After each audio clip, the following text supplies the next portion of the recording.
Buenas noches, bienvenidos a Semana Sostenible en vivo. Hoy tengo que saludar a mis hijos porque están despiertos. Julia, Joaquín, buenas noches.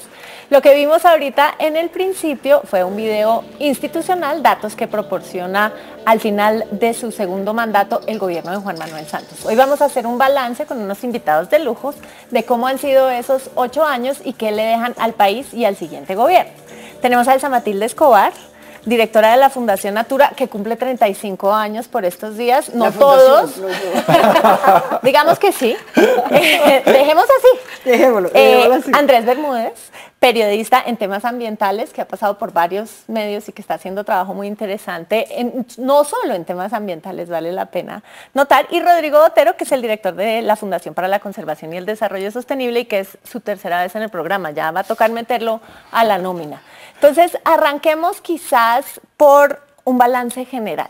¿Dirían que en términos generales, en su opinión, el balance de los 8 años de Santos es positivo o negativo? Elsa Matilde, por favor. Pues es muy difícil decir positivo o negativo. Yo creo que es en muchas cosas contradictorio. En muchas de las... vemos, tú mostraste al inicio, pues uno podría decir que qué maravilla, pues que quedó, que fue un gobierno totalmente sí, mencionó que eso es un gobierno institucional, ¿no? Es un video institucional de... Pero realmente son hechos reales, pues la ampliación de parques nacionales, pero al mismo tiempo le quita todos los recursos. Al mismo tiempo hacen una cantidad de cosas, pero ¿cómo se hacen? ¿Cómo se van a gestionar? ¿Cómo se van a mantener? ¿Cuál va a ser la sostenibilidad? A mí me parece que el gobierno ha sido bastante contradictorio. Santos recibe el premio de biodiversidad, de conservación a la biodiversidad, cuando muchos de sus decretos eran en contra de la biodiversidad. Muchas de sus actividades y de sus acciones eran en contra de la biodiversidad. Yo vengo de una ONG, entonces defiendo las ONGs, y este gobierno trató de acabarlo, ¿sí o no, Rodrigo?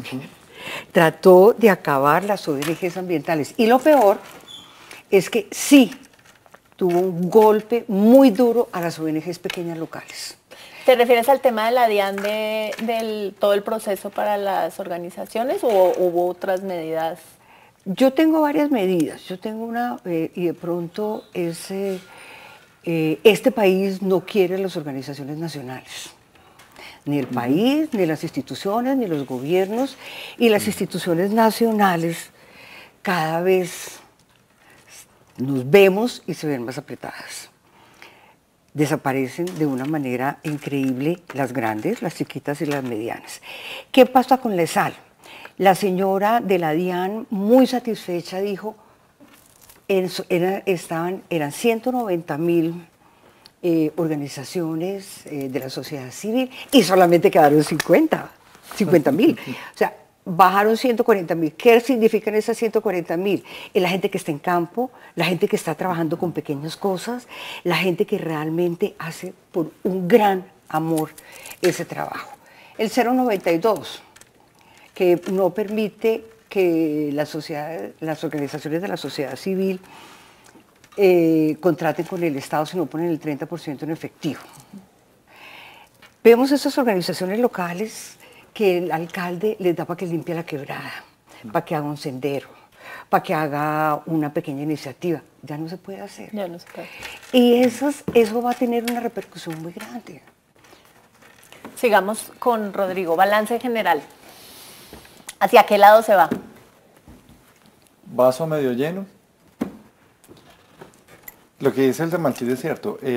Hay una serie de metas que se cumplieron que son metas nominales, ¿sí? Entonces, si tú ves, hay un esfuerzo importante en esto de las declaraciones de las nuevas áreas, en sacar adelante la delimitación de los páramos, que tiene debilidades, que tiene contradictores, que se habla de que la delimitación puede ir en contravía de la gente, de muchas otras cosas, pero que pueden definitivamente servir. Yo en particular soy partidario de que sí hay que hacerlo, pero es absolutamente insuficiente. Y entonces es insuficiente ¿por qué? Uno, porque no hay presupuesto, porque el sistema en la tendencia general se está desfinanciando. Eso es crítico. Y eso es crítico porque de alguna manera lo que sigue persistiendo y con cada vez mayor énfasis es el sector ambiental y los elementos sociales asociados al medio ambiente siguen siendo un impedimento para el desarrollo. Y eso no solamente se ve desde el sector privado, desde el sector empresarial, sino también en una visión de Estado en la cual esto es algo marginal. De hecho, es el ministerio que menos presupuesto tiene en toda la asignación presupuestal del Estado durante estos 8 años. Hay un esquema de desarrollo que, a pesar de que cambió su nombre, el de las famosas locomotoras del desarrollo que se establecieron en los primeros 4 años, persisten en los segundos 4, a pesar de que se habla del famoso crecimiento verde en función de lo del acuerdo de paz. Pero si tú vas a ver lo que realmente se midió como los beneficios ambientales de la paz, fue lo que dejó de perder el Estado por los derrames de petróleo en particular. El dividendo famoso de 16 billones. El dividendo ambiental de la paz fue entonces que no se reventara el tubo. Pero si miráramos los pasivos ambientales de ese modelo de desarrollo, seguramente no estábamos hablando en ese mismo lenguaje. ¿Y por qué? Porque en temas concretos, uno, el tema del desarrollo sostenible jamás permeó realmente a sectores estratégicos del desarrollo. ¿Como cuáles? Como infraestructura y como agricultura. Hoy en día, y por ejemplo el vicepresidente del gobierno Santos, el señor Vargas Lleras, recuerdo de la famosa frase de que el medio ambiente y las áreas protegidas son las que obstaculizan el desarrollo de este país. Y eso no es solamente una frase, es, digámoslo, todo el sector de la infraestructura en función de lo que ha pasado, los problemas con los licenciamientos. Entonces, la Agencia de Licencias Ambientales sale al ministerio, se debilita presupuestal y técnicamente, y entonces ahora la tendencia es, bueno, ¿cómo reducimos o hacemos más eficiente el tema del licenciamiento? Eso es estratégico y crítico en la relación con el desarrollo. Y lo otro es cómo se zonifica el país, desde el famoso DNP. Entonces, los técnicos del DNP consideran, yo hablo mucho de la Amazonia, el tema que conozco, se les ocurre algo que no tiene comparación en ningún país de Latinoamérica, y es decir que una megaregión como la Amazonia la adscriben a la Orinoquia para poder hacer un proceso de homogenización del desarrollo en función de la minería y la agroindustria. Eso es muchísimo peor que haber declarado 5 veces Chiribiquete. ¿Y por qué? Porque si usted va a ver, lo que está afectando eso realmente es la columna vertebral de este país. Entonces, ahí hay diferencia. ¿Pero tuvo realmente esa regionalización tanto impacto? La va a tener. La va a tener porque hoy en día, y el gobierno entrante va a recibir, por ejemplo, una planificación del desarrollo a través del Plan Maestro de la Orinoquia, que llega hasta el BOPES. El Plan Maestro de la Orinoquia que se está desarrollando llega hasta el BOPES con visión de Orinoquia. El Plan de Desarrollo Intermodal, visto desde la parte de infraestructura, ¿qué es lo que está articulando y por qué? Entonces son cosas que se vienen y van a pasar al nuevo gobierno. Entonces yo sí creo que esa visión del desarrollo contrasta profundamente con otros logros. Un logro, para mí importante, sensible, que hay que consolidar, es el de frontera agropecuaria. O sea, hay una herramienta de trabajo, pero vuelve a quedar en lo nominal. ¿Qué es lo que vemos por el otro lado? El Estado pierde por completo la posibilidad de orientar el modelo de ocupación de ese nuevo territorio, de la gran región de la Orinoquia y del Amazonas. Y es, para cerrar un poco la síntesis, para mí digamos, el punto más difícil y en donde se raja el gobierno es haber pensado que el tema de la deforestación, que para mí es el principal problema del país, sí, es un asunto de las agencias ambientales, cuando es el resultado de un desarreglo del sector agrario, ayer lo decíamos en la reunión de parques como vamos, porque definitivamente este Estado, el colombiano, no tiene capacidad hoy en día para controlar las tierras baldías de la nación y orientar la colonización y el desarrollo. Lo está dejando a manos de terceros, sean legales o ilegales, y eso está generando un proceso, a mi parecer, muy complicado de reversar en función de deterioro ambiental. Volvemos ahorita a varios puntos, porque son puntos que quizás en esta mesa hemos discutido varias veces, pero que nuestra audiencia no conoce en detalle. El plan multimodal, y esta, no voy a llamarla hipótesis porque creo que es cierta, no es una hipótesis, de dejarle las funciones del Estado a terceros. Andrés, balance en general antes de que entremos en estos detalles. Yo estoy de acuerdo con Rodrigo y con Elsa Matilde, y creo que también una parte de lo que ha pasado es que Yo sí creo que el gobierno Santos hizo una serie de diagnósticos correctos de problemas complejos que había sobre la mesa y que incluso les creó metas ambiciosas. El problema es lo que viene después de hacer el diagnóstico e identificar la meta. Entonces, el acuerdo de paz pone sobre la mesa la necesidad de cerrar la frontera agropecuaria, como decía Rodrigo. Se habla de la meta de deforestación cero neta en la Amazonía. Tenemos unas metas muy concretas tanto en mitigación como en adaptación en el Acuerdo de París en el campo de cambio climático, e incluso hay 8 planes sectoriales para hacer eso en cada sector. Por solo mencionar tres de esos temas. Y además, evidentemente, hemos visto con la oleada de conflictos socioambientales, sabemos que hay una necesidad de diálogo social, de diálogo preventivo que ayude a resolver los problemas antes de que estallen. Todo esto lo hemos sabido, se ha identificado, se ha hecho en el discurso, pero tristemente en el paso entre lo que va del discurso y del diagnóstico y el gran objetivo a realmente concretar eso en el terreno, ha sido muy pobre la ejecución, ha sido muy pobre la planeación de qué hacer realmente, hacerlo con la gente. ¿Cómo hacer las cosas? Yo tengo esta hipótesis, es así, de que el posconflicto ha derrumbado el mito del Estado colombiano. El Estado colombiano no tiene la capacidad que creía que tenía. Uno creía, yo viví mucho tiempo en México el Estado... se les está yendo de las manos el país, pero es Estado y está en todas partes y no hay nada fuera de su alcance y de hecho es un hermano grande peligroso. Aquí yo creo que tampoco se midió. Yo tengo que, además, confesar, yo trabajé en el gobierno, los primeros 3 años del gobierno de Santos y de verdad yo creo que teníamos la sensación de que había varita mágica en la que uno decía vamos a hacer un plan nacional de cambio climático y hágase y cúmplese, ¿no? Eso no era tan fácil como parecía. Entrando un poquito a estos detalles, y no me quiero centrar tanto en la Amazonía porque hemos tenido varios programas sobre el tema, pero creo que tiene mucho en común con el Pacífico, incluso con otras regiones del país. Este tema por creer que la autoridad ambiental logra realmente tener control de territorio, lo vemos mucho en parques, que es el tema que yo estoy estudiando en este momento, creer que entonces uno declara un parque y automáticamente se protege, o que parques y la policía y el ejército tienen la capacidad de hacer control territorial y de estar mirando un poco esa idea de publicar una norma y esperar que mágicamente se cumpla. ¿Qué tan grave creen que puede ser? Y viendo la tendencia de gobierno que viene, que es un gobierno pues que lo poco que sabemos de él es que se va a concentrar en los temas de seguridad, ¿cómo creen que va a cambiar ese panorama? Quizás empiezo por Rodrigo para no mantener el mismo orden. Vale. Ayer a Matilde tocó un tema que me parece estratégico y es cada área en el país, y cuando hablo de áreas, región, tiene unas particulares frente a su modelo de gobernanza o las posibilidades de hacer gobernanza allí. Y eso depende de qué tipo de organizaciones sociales se encuentren, cuál es el nivel de relacionamiento que ha habido, no solamente con la institucionalidad pública, sino también con la no gubernamental, y allí eso es un tema que es vital. Y de qué otra forma esas áreas están siendo disputadas territorialmente por nuevas formas de violencia. Desafortunadamente, digamos lo que con la salida del fantasma de las FARC, se desnuda de alguna manera también esa grandísima debilidad que hay, en particular en territorios de alta sensibilidad ambiental, ¿sí?, y social.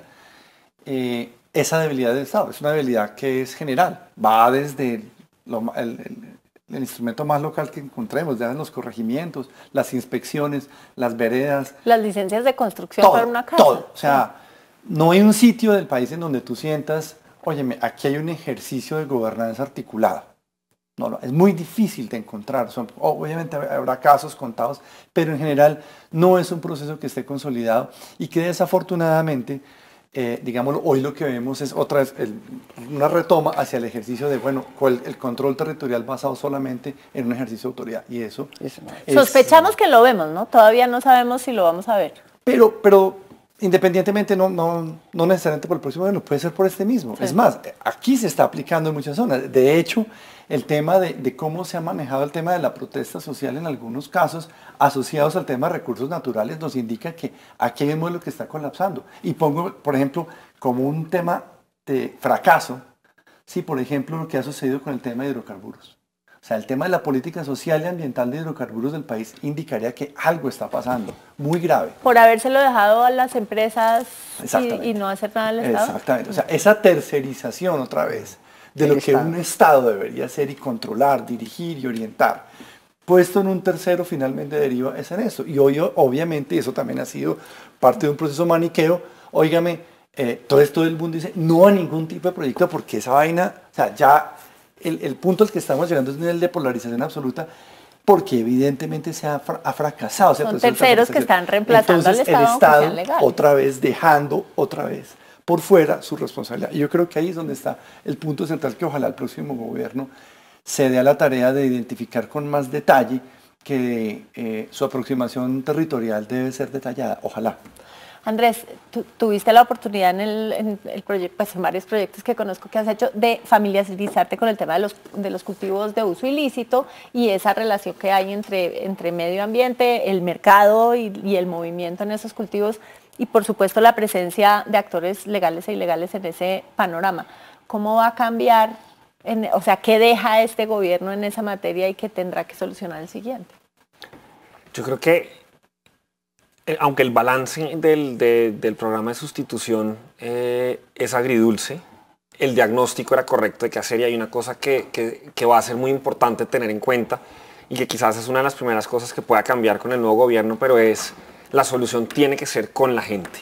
Digamos, y esto no aplica solamente para el problema de la coca, esto aplica evidentemente para todos los problemas ligados a desde conservación, desde agua hasta recursos naturales, pero de manera muy importante con el tema de la coca. Y la razón es que si esto no se hace de la mano de la gente, si esto no se hace mano a mano con la gente, el Estado, las comunidades, la solución no va a ser duradera. Y el Estado no sabe hacer eso. No. Quizás. No pero sé. yo sí creo que sí, yo creo que en muchos casos sí sabe hacerlo. Lo que pasa es que no tiene a veces o el interés o la capacidad de hacerlo de manera sostenida en el tiempo o de hacerlo a gran escala. Pero en los lugares donde se ha hecho ha funcionado. Y yo creo que hay modelos. Que te parezca excepcionalmente exitoso quizás. Hay lugares donde el Estado ha trabajado o otros actores externos, pero donde cuando la solución se ha hecho de la mano de las comunidades, sí, ya no existen cultivos, ya no existen, por ejemplo, en la zona norte de Nariño, donde está el Tablón de Gómez y los resguardos indígenas de los indígenas Inga, que hoy en día venden un café excepcional, especial, y que ya no viven de la amapola, como vivían hace 15 años. Hay un montón de comunidades que se han dado cuenta de esto solas, que quizás ya tienen condiciones de seguridad que hay evidentemente que aprovechar, pero el tema en el fondo sigue siendo también, yo creo que entender que no solamente la solución no va a ser duradera si no lo haces con la gente, sino que si lo haces a la fuerza y sin ellos, además vas a minar la confianza que existe entre el Estado y la gente, que a veces esa desconfianza te puede demorar una generación entera en volver a bajar esa resistencia.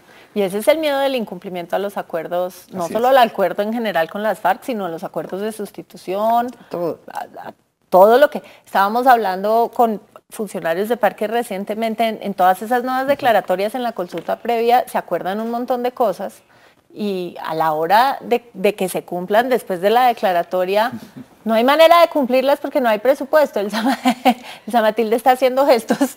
Porque o sea, la confianza se basa en el cumplimiento de la palabra y el Estado muchas veces cree que puede hacer más de lo que digamos, como dicen los gringos, muerden más de lo que pueden mascar.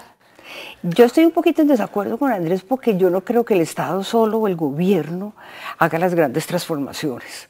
Las transformaciones se hacen de la sociedad civil con la gente o la gente, y por eso de pronto decías tú, ¿cuáles son los grandes retos? Para mí, digamos, cuando han preguntado, los problemas ambientales están súper diagnosticados, lo importante es cómo hacerlos, cómo solucionar esos problemas, y no hay posibilidad en mi concepto de solucionar esos problemas si no es con participación, con la gente, con un llamado. Es que son tan graves los problemas ambientales que tenemos que tiene que ser la sociedad civil, tiene que ser las comunidades, tiene que ser la empresa, tiene que ser el gobierno, tiene que ser todos y caminando en la misma línea. No es fácil, yo no voy a decir que eso es facilísimo, pero sí se puede con unos niveles de participación importantes. Para mí esto de gobierno cerró la participación. La mayoría de los decretos... ¿Pero la había antes? Algunas veces la había, No, con Álvaro Uribe no, con los... No, hace mucho tiempo había.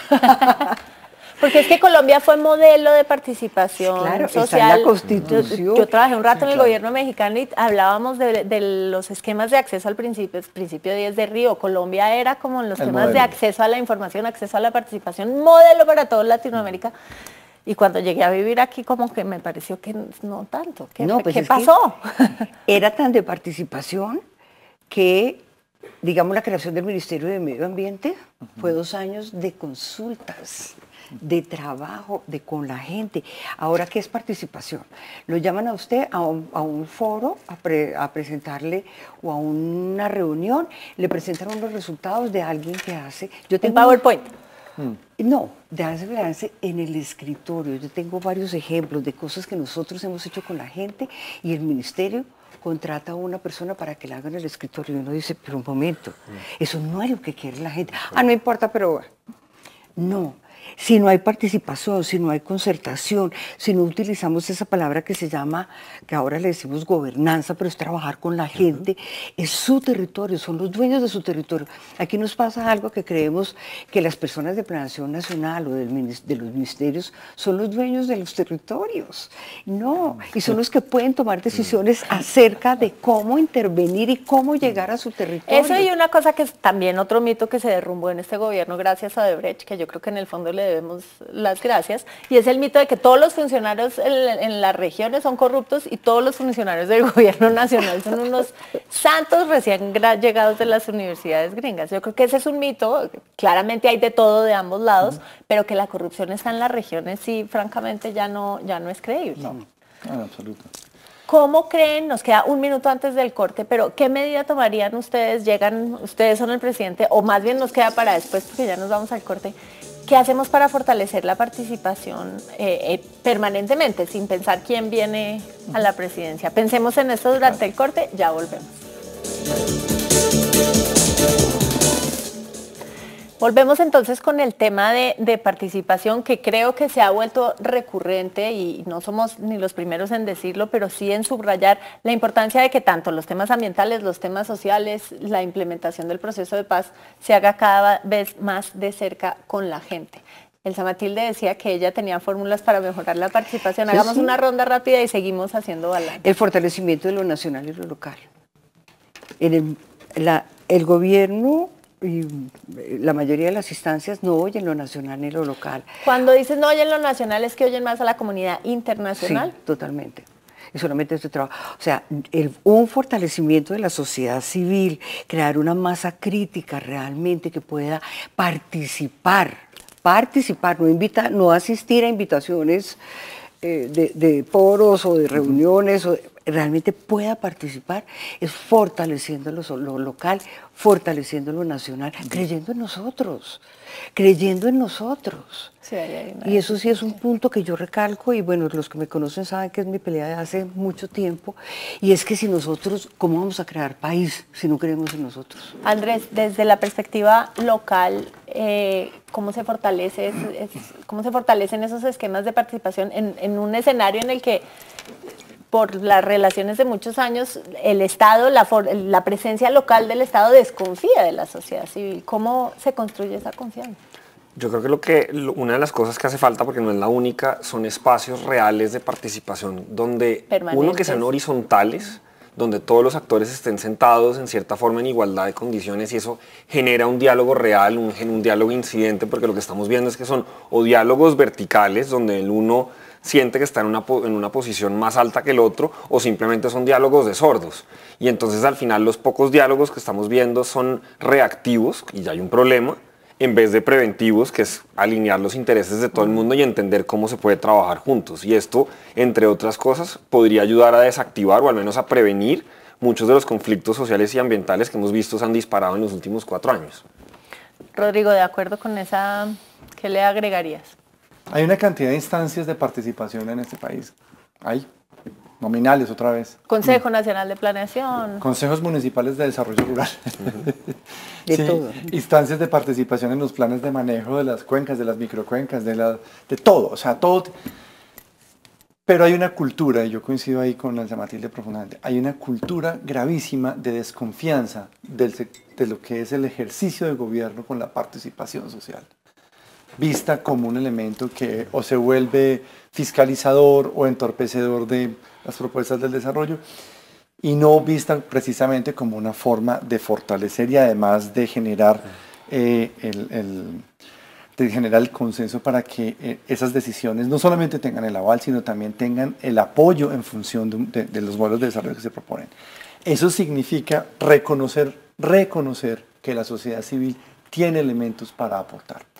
Voy a poner un pequeño ejemplo. Ahorita estábamos hace un par de semanas, 2 o 3 semanas, con algunos de los que están aquí, el equipo de San Matilde estaba en Oslo. Y vaya usted a ver cómo en la mayoría de países del mundo muchos gobiernos hoy en día, como política, utilizan un mecanismo de retroalimentación con sociedad civil para, por ejemplo, medir las políticas de monitoreo sobre deforestación, generación de emisiones, inversión precisamente todo el tema de pago de servicios ambientales sobre esas áreas de alta sensibilidad. El Brasil, un vecino aquí, utiliza, ¿sí?, los datos de las ONGs para mirar si sus datos de deforestación y por lo tanto, de manera vinculante, en dónde se enfocan los esfuerzos, una conversación entre pares con las ONGs. Entonces, claro, nadie está diciendo que el Estado pierde su competencia. No, pues que esa no es autoridad. Exacto. Y hoy en día creer que hay un centro para la información. Claro, pero no. entonces fíjate la vulnerabilidad de los gobiernos cuando empiezan a generar ese proceso de autismo permanente y de encierro. Entonces eso se va traduciendo en escala, de manera sinérgica, de ahí para abajo, en toda la cadena de decisión, hasta generar una distancia entre lo que es esa visión de ese Estado impositivo autoritario, que finalmente lo viene siendo, y una sociedad civil que está todo el tiempo de manera reactiva porque no tiene un mecanismo de participación. De acuerdo. Y eso lo estamos viendo con las consultas y la tratada de tumbar las exactamente, y entonces ahora es a la brava. Y es el respeto por la sociedad civil. Yo tengo un ejemplo que a mí me sorprendió muchísimo. Me invitaron a Turquía a hablar sobre un tema que es los bosques urbanos, que a uno se le van volviendo obsesión los temas, y por alguna razón solamente éramos 2 latinoamericanos, eran casi todo asiáticos y africanos. Pero miren lo que era, y todo solamente sociedad civil, solamente ONGs, ni siquiera sociedad civil, ONGs, 2000 ONGs del mundo reunidos ahí. Los ministros, todos tuvieron que estar durante los 3 días, y el presidente estuvo un día entero. ¿Los turcos, los ministros turcos? Los ministros turcos, todos, de gobierno, de medio ambiente, de bla, bla, bla, bla, bla. Yo creo que ahí hay una señal bien interesante, y es... Y el presidente todo un día. ¿Cuántas veces van ustedes a un evento donde los que vienen a hablar en representación del Estado se queden en todo el evento? Nunca. Entran, presentan y se van. Si acaso presentan... y yo creo que eso sí es cultural, ¿no? Tocaría, primer consejo al gobierno entrante, si van a un evento, quédense. No, hay una parte que es escuchar, que es importante, pero no me quiero quedar en esto. Quiero oír volver, lo que quieren decir. Oír es importante. Volvamos al balance un poco para preguntarles quizás cuál fue el mayor logro de estos 8 años del presidente Santos en términos ambientales. Empiezo por Andrés. Yo creo que más que un logro puntual, a mí me parece que es importante, o sea, es muy significativo que realmente en temas ambientales no es el mismo país hoy que el que teníamos en 2010. O sea, de repente en estos 8 años, muchos de los temas ambientales que antes eran, digamos, no eran temas relevantes para una masa muy grande de la población colombiana, hoy en día son parte del discurso público. Está todo el mundo hablando de páramos hoy en día. Estamos todos hablando de calidad del aire, de repente en las ciudades se volvió un tema de agenda política de muy alto nivel. Estamos todos hablando de licenciamiento ambiental, de la importancia de las relaciones con las comunidades locales en el caso de los proyectos de desarrollo. Las bolsas plásticas en un lapso de tiempo muy corto se convirtieron en, digamos, en una solución que funcionó. Yo creo que son muchos de los temas que hace 10 años realmente no estaban, no solamente en una agenda política de gobierno, sino no eran temas que nosotros como ciudadanos, en nuestra mayoría, porque mucha gente viene trabajando en estos temas desde antes, pero que la masa grande de la población colombiana hablara. Y yo creo que en este momento vimos en la campaña presidencial ahorita a los candidatos hablando de páramos. Sí. Los vimos discutiendo este tipo de temas que no eran una prioridad hace 8 años. Y yo creo que eso sí es fundamental. La energía limpia fue un tema central, o sea, entre los 5 temas claves, uno fue energía. Deforestación apareció en lo mismo. Yo creo que sí hay un quiebre en estos 8 años y estos temas subieron muchísimo en la agenda pública masiva, no solamente la de gente que sabe y ha trabajado mucho en estos temas. Rodrigo. Yo mencionaría unos temas aislados, porque creo que definitivamente no hubo como tal una estrategia de política muy profunda. Y de hecho tuvimos 7, 8 ministros en los últimos 8 años. Eso para mí es el peor de los indicadores sí que hemos tenido. O sea, esa inestabilidad en la cartera de ambiente demuestra que eso no era la prioridad. Entonces, finalmente vino siendo el presidente el que tomó una serie de decisiones que fueron muy populares y que, digámoslo, para el sector ambiental también se convierten en oportunidades para volverlos un poco, un análisis un poco más estructural. ¿Cuáles son? Uno, lo que pasó con el tema de la licencia de Dupecol al lado de la Macarena me parece que deja una experiencia importante, y sociedad civil, corporaciones autónomas presionando, la prensa moviéndose, todo el mundo, el tema de la zonificación, el tema de lo que significa desarrollo de petróleo y hidrocarburos al lado de áreas de sensibilidad o no. Eso me parece que es una ganancia importante, y finalmente el presidente fue el que tomó la decisión. Eso es de reconocer. Me parece que hubo también un debate importante, que fue el tema del desarrollo de infraestructura turística en los parques nacionales. Ese me parece que fue un debate bien importante y que finalmente se tomó la decisión correcta. La cantidad de interés para la privatización en función del turismo de alta gama de los parques nacionales, yo creo que allí hay un corte y un punto de inflexión súper importante. Creo también que por primera vez en Colombia, y lo miro también en función de lo que está pasando en los países de la cuenca amazónica, el tema de infraestructura verde está empezando a subir rápidamente, y nos ayudó muchísimo el tema de la marginal de la selva. ¿Sí? Ese caso de esa carretera en donde el presidente es el que dice algo, y ojo porque lo hemos hablado contigo, no necesariamente ese proyecto está del todo muerto, pero esa decisión puntual ayuda a que Colombia, en función del cumplimiento de los acuerdos de OCDE, empieza a hablar de infraestructura verde, y eso puede ser un potencial importante para el país. O sea, yo creo que ahí hay una oportunidad, y eso otra vez fue el presidente, no fue el Ministerio de Transporte, no fue tampoco el de Ambiente. O sea, ahí hay una decisión mucho mayor. El tema de limitación de páramos sí es importante, y es importante por una razón fundamental, y es abre también el debate frente a la prioridad entre agua y minería. Y esa es una decisión que pasa, de alguna manera, trasciende a lo que es la interpretación constitucional de lo que es el derecho fundamental al agua. Eso yo creo que vale la pena rescatarlo. Y finalmente, el tema de una visión general que propuso el país frente al resto de lo que pudiera ser la conectividad de Colombia con respecto a los otros países de la cuenca. Que Colombia ya se haya atrevido a hablar en esas condiciones es la primera vez que yo recuerdo en la historia que Colombia se ve como parte de este continente. De la cuenca, y no mirando solamente Me hacia el sorprende norte. que no hayas mencionado Chiribiquete, pero ahorita volvemos a ese punto. Es un hecho puntual, podría ser. Entonces, como política, el tema de que se haya abierto una ventana de la inserción de Colombia en un contexto internacional, probablemente pasa lo mismo también con océanos. Hay un tema también de integración a nivel marino que vale la pena señalar. Yo creo que esas son cosas que definitivamente se avanzó. Para mí la paz.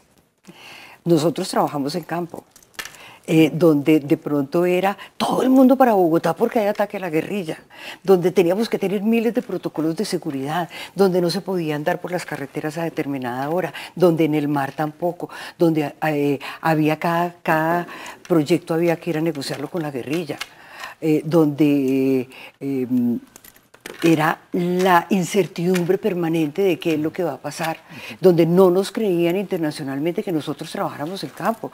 Yo no puedo creer, en lo duro de la guerra, la gente nos decía, es imposible, ustedes como que trabajan en guerra, y lo hacíamos. Entonces para mí, y siempre estaré agradecida, y nunca me habré arrepentido de haber votado por Santos, por la paz.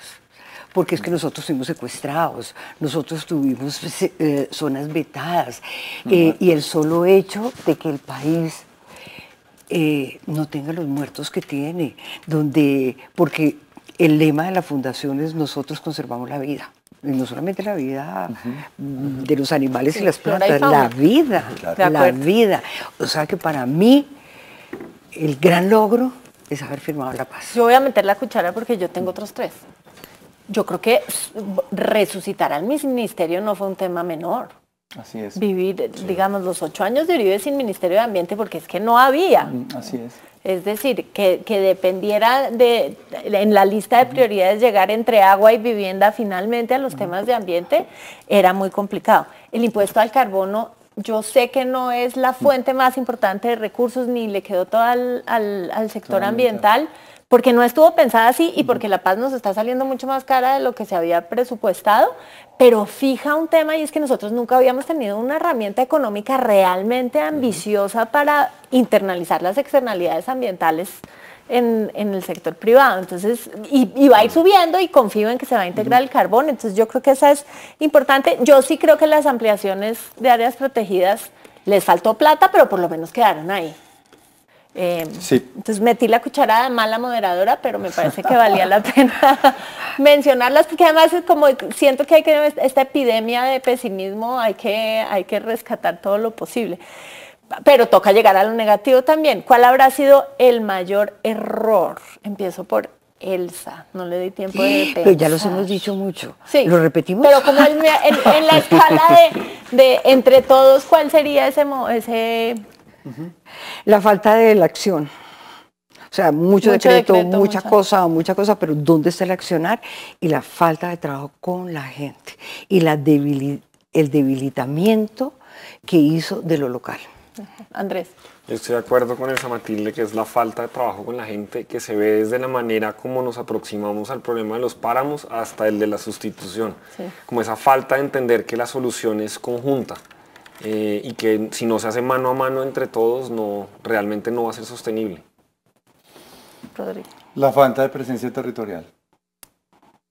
Sí, o sea, coincido con el Matilde y me devuelvo a, probablemente, si el principal logro, la paz, cambió por completo la historia para nosotros.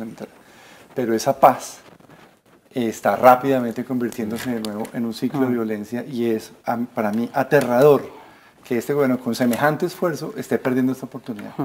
Esa incapacidad de tomar el territorio de manera legítima me parece que es el peor error. Y es el peor error en lo ambiental. ¿Y por qué? Lo dijimos ayer, lo vuelvo a repetir, porque está dejando que terceros sean quienes tomen ese territorio e impartan y generen lo que un Estado debe desarrollar. Yo no puedo creer que sigamos pensando que el tema de la deforestación, que creo que es el principal problema ambiental en Colombia, no sea claramente relacionado con que el Estado no es capaz de administrar las tierras de la nación. Eso es un problema del Estado, no es del Ministerio del Ambiente, no es de una corporación regional, no es de parques nacionales. Me parece increíble, es el súper error del mundo, que no haya un concepto de ordenamiento territorial en este país, que haya un Ministerio de Agricultura totalmente divorciado del sector ambiental y los sectores del desarrollo no tienen ni idea, ni les importa. Ojo, ni les importa lo que está sucediendo. Particularmente en la Amazonia, ¿no? Yo no creo que solamente en la Amazonia. No, digo particularmente porque creo que hay esta visión como todavía de la frontera que está por descubrir. Sí. Y ahí sí es como, ya hay tanto ambiente. ¿no? Claro, Carolina, pero entonces vamos a la Orinoquia. Sí. Vamos a la Orinoquia y ese es el argumento. Vamos a los Andes, donde vive el 80% de la población colombiana. Y sigue siendo, vamos a poner productiva la tierra que no tiene gente. Ese es el lema que todavía se utiliza en la Orinoquia, ¿cierto? Y lo que tú dices, por favor, en el resto del país. Entonces ¿qué es lo que hace el Estado colombiano otra vez? En las zonas de los valles interandinos. En las zonas de los valles interandinos después de semejante proceso de conflicto tan complejo, ¿cierto? Y hoy en día usted mire cómo se ha venido desarrollando el proceso también agroindustrial en las zonas de mayor conflicto. Sí, caña y palma. ¿Sí? Caña, palma, infraestructura y desarrollo energético. ¿En dónde? ¿Sí? Perdón, pero eso no es responsable. Entonces, ahí hay unos temas muy sensibles que, claro, uno dice, pero ¿cuál es el sector ambiental? No, es que el problema es seguir viendo lo ambiental sí, como una cosa que atiende una pequeña agencia llamada Ministerio de Ambiente y otras microagencias más allí. Ese para mí es el gran problema que no trascendió. Si uno habla de crecimiento verde, tiene que invertirlo. Y la responsabilidad está en los sectores del desarrollo, que tienen el poder político y económico, pero eso no lo estamos haciendo. De acuerdo. ¿Cómo? Es decir, sabemos que esta incapacidad del Estado de controlar el territorio, vemos que la perspectiva que probablemente viene, como la vimos en las plataformas, en el próximo gobierno, es una enfocada en seguridad. ¿De qué forma se hace eso? O sea, ya hablamos mucho de participación, pero ¿cuál sería su primer consejo no para Ricardo Lozano, porque ya hablamos de que no es un tema de gobierno, sentarse mañana, o si de casualidad Jorge Mario Eastman, el nuevo, no sé cómo se llama ese cargo, el superministro, dueño de la presidencia? Sí. ¿Qué le toca hacer a ese señor para que realmente lleguen las entidades, el Estado? Andrés. Magia, un PhD en ciencia política en 2 minutos. Difícil. No, yo creo que ligado a lo que decía Rodrigo ahorita también es entender que las cargas están mal puestas, porque entonces uno mira, el Guaviare es un departamento gigante, 53.000 kilómetros cuadrados, tiene 2 de los 8 puntos más altos de deforestación del país, o sea, 2 de los 8 están dentro del Guaviare. Y la seccional de la Corporación Autónoma del Guaviare, la CDA, tiene 11 funcionarios de campo para un departamento que tiene 2 de los 8 problemas más graves del problema más grave del país. Entonces, parte yo creo que de entender, o sea, fundamentalmente ver que esa carga está mal puesta, entre otras razones porque estamos entendiendo lo ambiental como la competencia de este nicho chiquito de gente y no como un problema que atraviesa todas las demás.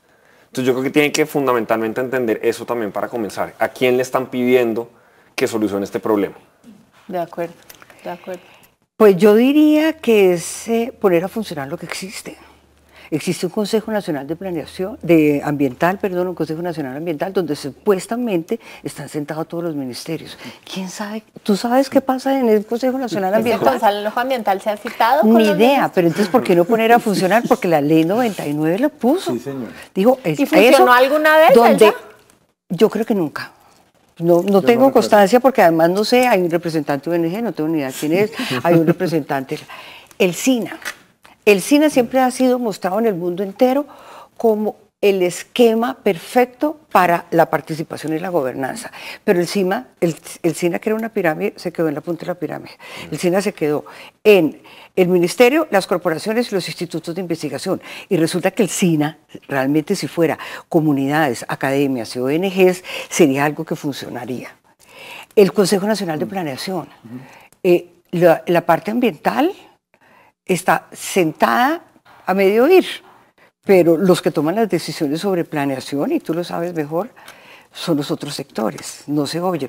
La falta de peso, y vuelvo a eso, llevamos 8 ministros en no sé cuánto tiempo y no eran las personas que sabían entender la complejidad del medio ambiente para poder tomar decisiones. Yo iba a meter la cuchara ante mi pregunta del error y diría que esos primeros 4 nombramientos fueron realmente graves porque se volvió un escampadero para el proceso de paz. O sea, individualmente son personas, Frank Perl, José Gabriel Uribe, son gente buena, pero en su tema y en su campo. Pero en su tema y en su campo, y estaban el 90% del tiempo en La Habana. Pero eso solo era Frank, porque el resto yo creo que, o sea, aparte de que existía esa idea de que era un escampadero, los demás los mandaron sin una misión clara, cada uno vino y se inventó el mundo, ¿no? Entonces uno era el gerente del medio ambiente, porque entonces ahora lo que necesitaba era que se gerenciara.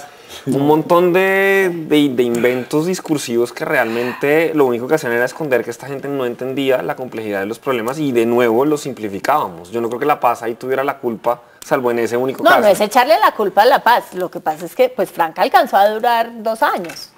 2 años en los que no hubo ministro. Con un nombramiento de esos, le comenté a alguien, le dije, oye, ¿cómo nombran a este ministro de Ambiente? Y me dice, ay, pero es que es muy querido. Le dije yo, ¿y por qué en el Ministerio de Hacienda no nombran uno también bien querido? Sí. O sea, el argumento para nombrarlos es que es querido, pero nada técnico. Y eso fue muy duro, porque además se iban por el que le hablara más cerquita. Entonces, o parques, o tal, o foro, o pero no tenían una visión Una integral. perspectiva. Y perdón, siguen sin tenerla. Estamos hoy rajando. Pues, Tocaba. la razón por la cual nombro Chiribiquete es la misma razón por la cual voy a señalar donde yo pondría todo el esfuerzo.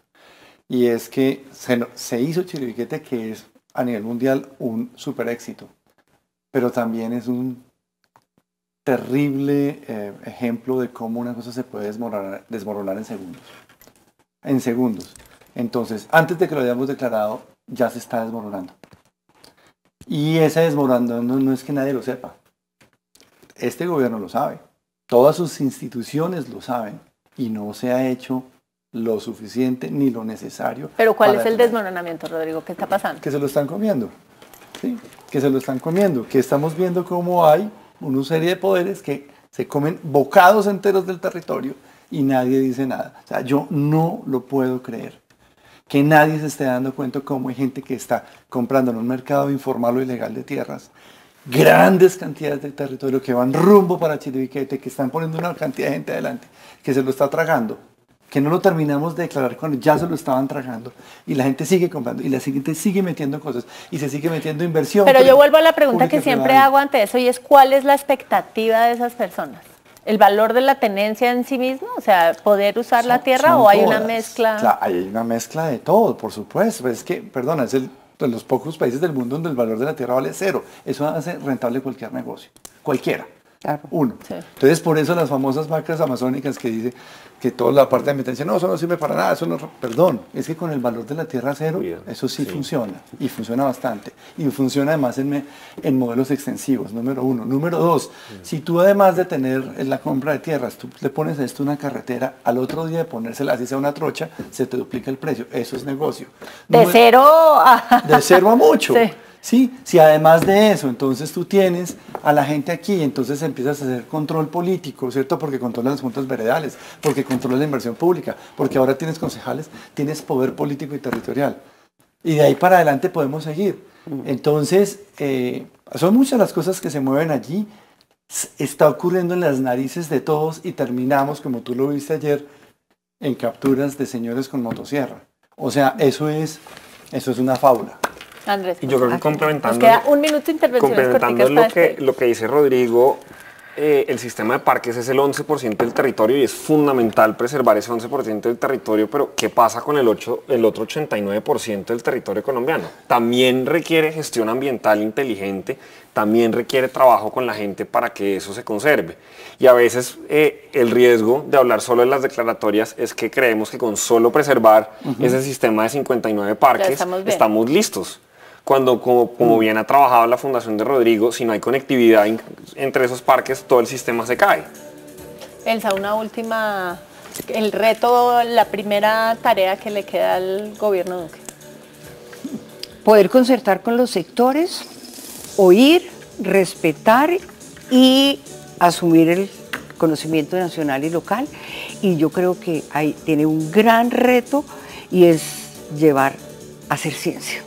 Y llevar la ciencia a lo local para la toma de decisiones sobre el territorio. Bueno, se nos acabó el tiempo. Ya dentro de unos meses vendremos a hacer el primer balance, los 100 días del gobierno Duque. Muchísimas gracias por su compañía y nos vemos pronto.